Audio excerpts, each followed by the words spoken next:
There's a saying, when the devil ignores you, then you know you're doing something wrong. Wait, I'm not done now. You know, the devil goes, oh no, leave him alone. Man, he's my favorite. Right. Bother him. Yeah. Conversely, when the devil comes at you, maybe it's because you're trying to do something right. All right, Shalom. I want to give all praises, honor, and glory to Yahweh, by Shem Yahushua, by Shem, Rakah, Kodash, double honors to apostles of GMS, and sincere Shalom, the brothers out here pushing this truth and sincerity.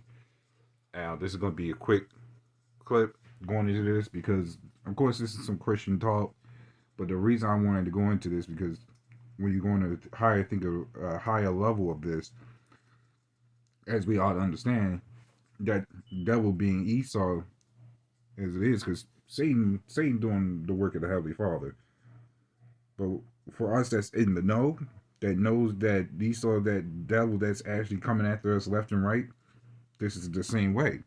Because when you look at it from how we're seeing it now, when you look into the world, our people's always been persecuted left and right because as I did the previous video going into um the Edomite woman pretty much explaining from back then that how they feared us being in rulership. They wanted to keep us down and oppressed, and they're constantly doing it. But the worst thing to do was give us the internet that wakes a lot of us up and dumbs a lot of people down.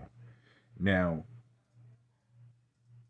Esau is not meant or spiritually or just even really physically attacking our people like that. He doesn't need to as much because our people are more tame. The only thing people can really get at now is the cop brutality. That's the only real thing. But he's not attacking them as much as he's attacking us because the main thing is to keep us from waking up. So he'll push the whole uh the whole gender, the transformer agenda, the alphabet agenda, all these other agendas, the social media, the the social media platform, and giving our people a lot of things to do wickedly and be fine. You see a lot of our people still side with Esau despite them saying how messed up they are. Whereas us, we're saying we're not signing with them no matter how messed up they are. See that's where we separate ourselves from this madness because the one thing Esau fears is us returning to the power of our Heavenly Father instead of him. So he's going to attack us more because the spiritual war is always going to be greater than the physical war. That it's even to the point that our people is just so lost with a lot of stuff. They'll claim they're woke and all this other stuff. They'll complain about us getting together and none of that stuff ever works. We see the outcome. We know what happens. But with us, this truth can't be stopped. He'll plant this whole seed that the government can be taken down, we can take them over, but it never happens. We know it can never happen. They got the military and all this other stuff, right? So intellectually, we exceed even the normal people when it comes to the spiritual side of knowing what's going to happen, what's about to happen, how we can't take them down unless the power of the Lord does it, right? So this is Matthew 13 and 11. It says, He answered them, he answered and said unto them, because it is given unto you to know the mysteries of the kingdom of heaven, but to them it is not given, right? That's talking about the hopeful elect, the prophets, that actually sincerely does his work, because Esau knows that he has but a short time. But these people out here thinking that this place will last forever, just like every other kingdom, every other previous kingdom before this, also thought this place that their places would last forever, and it does not. And we have the upper hand in that because the Lord's power exceeds anything that these devils can even imagine. The Lord just giving them the power. Keyword is given, as in Job 9:24. It is given, but they never actually took the power. It was given to them. They don't hold any power. And us knowing that is a big threat to them. Us knowing our history and our heritage is a big threat to them. Because we are like a legion unto the Heavenly Father, whereas Esau's power is basically spittle, right? Second. All right. So this is Micah 6:12. It says, "For the rich men thereof are full of violence, and the inhabitants thereof has spoken lies, and their tongue is deceitful in their mouth." Right? So he'll set up all sorts of scenarios, primarily trying to use his infiltrators like he always does, no matter where he's at, in all sorts of the parts of the world. He used infiltrators everywhere. That's his main thing. That's why he makes the CIA and all these other intelligences that he has, so he can be able to control the narrative. And that's what he wants to do with this truth. If he controls the truth of the narrative, though it's like if he controls the narrative of the truth, he can keep us dumbed down. But that can never happen. This is how we say is one big movie. And in the movie, you always have the good guys and the bad guys. You have evil and justice, and you also have empire and rebels, as Esau would like to call it. As Esau would like to pretty much claim us to be. And over time, an empire falls, as is put in the movies. It's shown clear as time many times. So we see a lot of this stuff happening right before us, and Esau doesn't like that we bring it out. He doesn't like that we're actually waking up the hopeful elect. That's what amongst not just quote unquote black people, but across all the tribes, even outside this place, we're being waking up. That is a legion. It may be a remnant, but that is a legion that Esau can't mess with. The Lord, if Esau would think, or try to have people think that, oh, he's gaining people on that comes from these camps on his side, but the Lord makes these people drop out. He makes these people side with who he wants to side.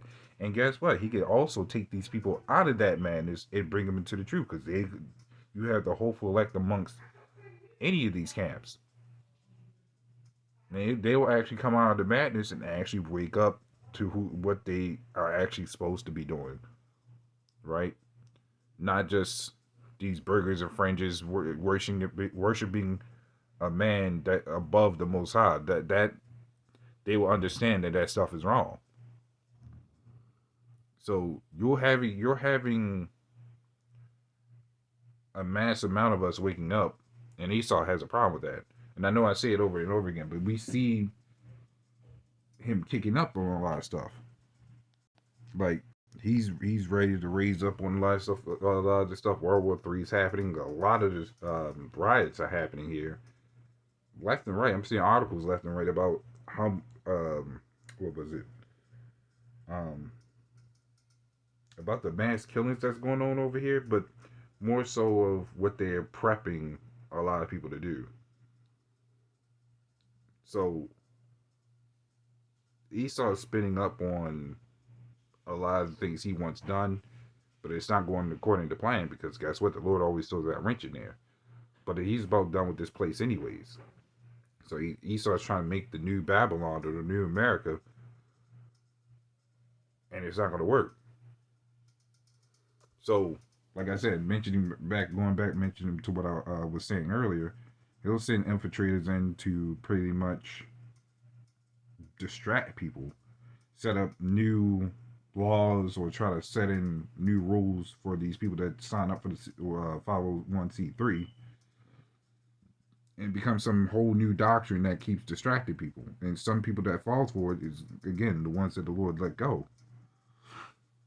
But Esau's time is running up, so he's really running out of tricks. No matter what he thinks he's coming up with, he ain't stopping his truth.